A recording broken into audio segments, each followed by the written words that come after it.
Welcome back to the Gridiron Expert. We're continuing our Pac-12 football predictions today, and our next team went just 7-5 last year and loses their head coach, but if they can stay healthy, can be major Pac-12 North title contenders. They are the Oregon Ducks.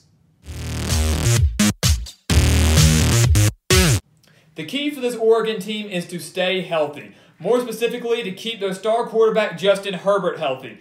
They started off the season 4-1 last year with Herbert at the helm. They could have started 5-0 but lost to Arizona State by just 2 points. While Herbert was quarterback for those first 5 games of the year, the Ducks were averaging 49.6 points per game, one of the best offenses in the entire nation. And then Herbert got hurt against California, missed 5 straight games, and the Ducks lost 3 straight after that California game. And in those 3 games, they scored a combined 31 points. So they were just averaging a little over 10 points per game in those first 3 games without Herbert. So you can see how big of a difference Herbert made for this entire Oregon team. Overall, they went 7-5, 7-6 to close out the year with a loss to Boise State in their bowl game. Willie Taggart surprised a lot of people, leaving Oregon after just 1 season and moving to take the head coaching job at Florida State. This year, the Ducks returned 14 starters. Of course, Herbert back at quarterback. Some have him pegged as a major Heisman contender, very high first-round NFL draft pick for next year. They lose their star running back, though, in Royce Freeman, but they do return some solid wide receivers,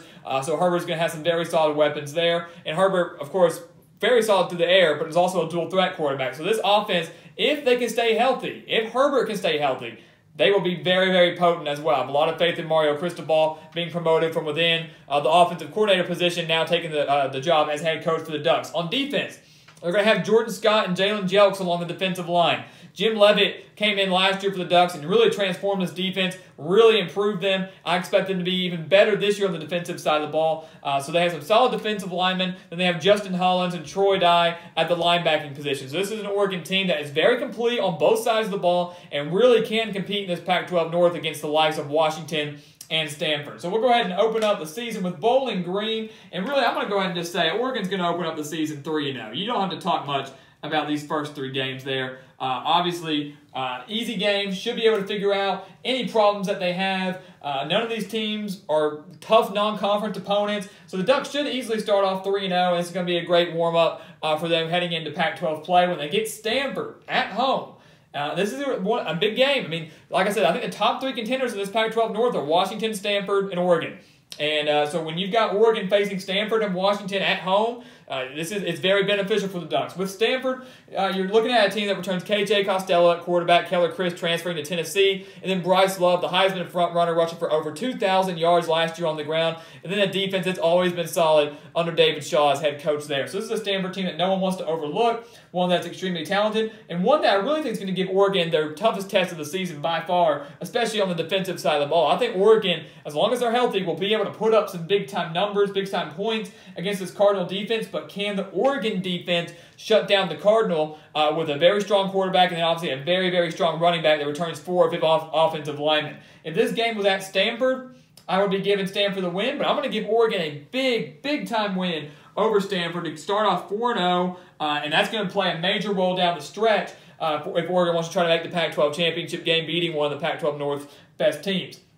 And then on the road at California, a team that nobody in the Pac-12 can overlook this year, especially not Oregon. It's on the road. They're riding high after the Stanford win. They can't afford to be too high on themselves and overlook a Golden Bears team that, yes, went 5-7 last year, but Justin Wilcox doing a heck of a job in his first year with the Golden Bears. They returned 18 starters, 10 on offense, 8 on defense. So you look at the offense they had last year. It wasn't great, but it wasn't bad. Much improved this year. I really, really like Ross Bowers, who threw for over 3,000 yards last year. And then you've got a solid defense as well, especially in the secondary. So they might have to force Oregon to win this game on the ground, and without Royce Freeman and a little bit of an inexperience at the running back position, that might be a tough test for the Ducks. But I think they're going to be able to go on the road, get a win over the Golden Bears, and start off the season 5-0, much like they should have done last year had it not been for Arizona State.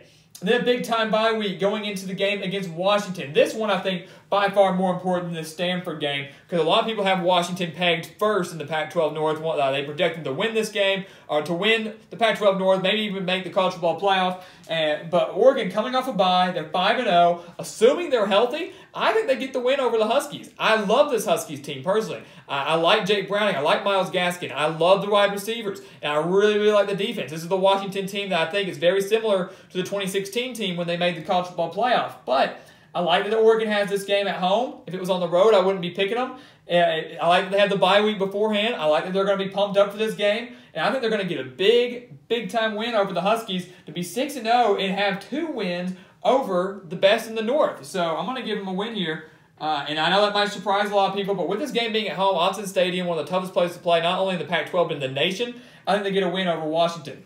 On the road at Washington State, you know, a team that's going to struggle this year. I really do think. I love Mike Leach. I think he's a heck of a head coach. Did a great job with the Cougars last year. Had it not been for the injury to Luke Falk to close out the year, I think they may have been able to beat Michigan State in their bowl game. But nonetheless, upset USC, got them to 9 wins. So a very solid year for the Cougars. But this year, one of the most inexperienced teams, not only in the Pac-12 but in the nation. They do get Gardner Minshew, the transfer quarterback from East Carolina, so that's going to be good for them to have a little stability at the quarterback position after losing Luke Falk to the NFL draft. But even though it's on the road, I just don't think this Washington State team is going to be able to put up the production that they did last year. Some of the big-time numbers, especially on the offensive side of the ball, they're going to have to rely on their defense. I don't think they're going to be able to stop Oregon enough. I think Oregon gets another win over Washington State, and they are still undefeated. They will be top 10 by far. If they beat Stanford, Washington, you could see them even back up in the top 5 in the nation, back to the days of Marcus Mariota, and back in 2010, 2011, when they were always trying to compete for that national championship game. Oregon would seem to be back until they hit a roadblock against Arizona. And I know a lot of people would disagree with me on that one too. But this game's on the road. Oregon's bound to slip up somewhere. Maybe they're more likely to slip up at home against Washington or Stanford. I don't know. But I like this Arizona team a lot too. You're bringing in Kevin Sumlin, a brilliant offensive mind, a brilliant coach that knows how to utilize talent, especially at the quarterback position. We've seen what he was able to do at A&M with Johnny Manziel. And he's got a quarterback that's somewhat similar to that with Khalil Tate, a dual-threat quarterback, very, very fast, very explosive, very talented, one of the best players, I think, in the entire nation. So he inherits him at quarterback and returns a team that has 9 starters on the defensive side of the ball. So Khalil Tate's not just going to be this whole Arizona team. It's not just Khalil Tate and some mediocre Arizona players. This is a solid Wildcats team that I really think will compete in the South Division. 7 returning starters on offense, 9 returning starters on defense. I think Oregon hits their roadblock right before November against Arizona. One loss doesn't ruin their entire hopes for a Pac-12 championship, but it's going to hurt a little bit. But I think they're going to lose to Kevin Sumlin his first year and a solid Arizona team, one that I'm very, very excited to watch and see how he does in his first year there. Then they get UCLA. Kind of an interesting game here because you've got Chip Kelly coming in, who used to coach at Oregon. Now he's making his return to the college ranks, and he has to go play at Oregon. So that's going to be really, really neat. Fun to see. But UCLA, a team that I'm not high on at all this year. I think he's really going to struggle in year one. If you remember back in his first year at Oregon, I believe he went 10-3 with the Ducks. But I don't see that happening with UCLA this year. They face one of the toughest schedules in the entire nation. Tons of inexperience on offense and defense. Have to figure out who their quarterback's going to be. Is it going to be Wilton Spate, the transfer from Michigan? Is it going to be someone else? Someone's got to replace the star in Josh Rosen. So even though UCLA has Chip Kelly, has a little bit of talent, they're not going to have enough to come on the road and beat Oregon. I know Oregon certainly, even though the majority of these players might not have been there when Chip Kelly was coaching for the Ducks, they're going to definitely want to get their revenge on their former coach, and Oregon gets a big-time win over the Bruins. Still just one loss until they hit another roadblock against Utah. Some people criticize me for this too. That's fine. They got quarterback Tyler Huntley. They've got their running back in Zach Moss, a Kyle Whittingham team that always has a potent defense. The offense returns 8 starters, 6 on the defensive side of the ball. Utah, certainly not an easy place to play at all. Like I said, I think Oregon's bound to slip up a couple times this year. Maybe they're more likely to slip up against Washington or Stanford, like I said, but I think you're facing a tough Arizona team, and then you're facing a tough Utah team, and maybe Oregon's looking too far ahead, knowing that they're just going to win 3 more games to get to the Pac-12 championship game with only 1 loss in conference, and I think they're going to slip up to somebody. I think this team's going to be Utah. I have a lot of faith in this Kyle Whittingham team, and I think Utah certainly has a chance to maybe get above USC and potentially win the Pac-12 South. So definitely a huge team that no one wants to sleep on. And then I'm going to give them wins over both Arizona State and their rival Oregon State.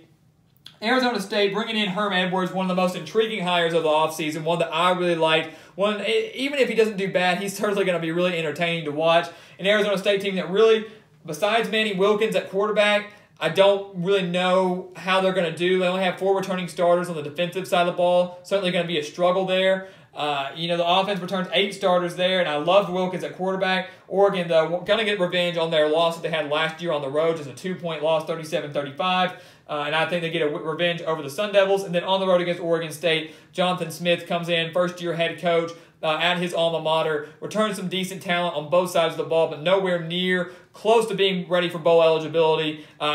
He should improve on that 1-11 record that the Beavers had last year, but not going to get him even close to bowl eligibility. Maybe 3 wins, 4 wins, but nothing too major there. And so despite being on the road, Oregon should get another win over their rival. And that's going to give the Ducks a 10-2 record in Mario Cristobal's first season. I know a lot of people actually don't have a lot of faith in Mario Cristobal. They don't think he's going to do well, but they're basing that on a previous head coaching stint at Florida International, and you just can't do that. He's inheriting more talent here at Oregon. He's got a solid crew of coordinators, and like I said, this whole key to this Oregon team this entire year, if they want to go to 10-2 or better, it's going to be staying healthy, and certainly Justin Herbert's health. If he gets injured early on or really injured at any point in the season, it might be a rough season and another mediocre season for the Ducks this year. If not, they are certainly Pac-12 North contenders and Pac-12 title contenders.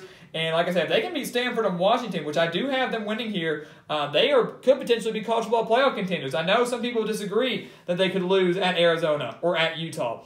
Maybe they're more likely to lose to Stanford or Washington and split that series against Arizona and Utah. I don't see Oregon going 11-1. I don't see them going undefeated. I think they are a 2-loss team. At best, I don't really see them losing any more than that. Maybe they finish 9-3, but I think 10-2 is about right for the Ducks this year. It's just going to be the matter of who they lose to, but they benefit greatly from getting their top 2 opponents, Stanford and Washington, coming to Autzen Stadium early on in the year as well. So that's going to really benefit this Ducks team. I cannot wait to see what kind of job Mario Cristobal does with Oregon in 2018. So as always, please go check us out on Twitter at Gridiron Expert, on Instagram at The Gridiron Expert, and always here on YouTube. Please continue to like, comment, and subscribe, and we will see you next time on The Gridiron Expert.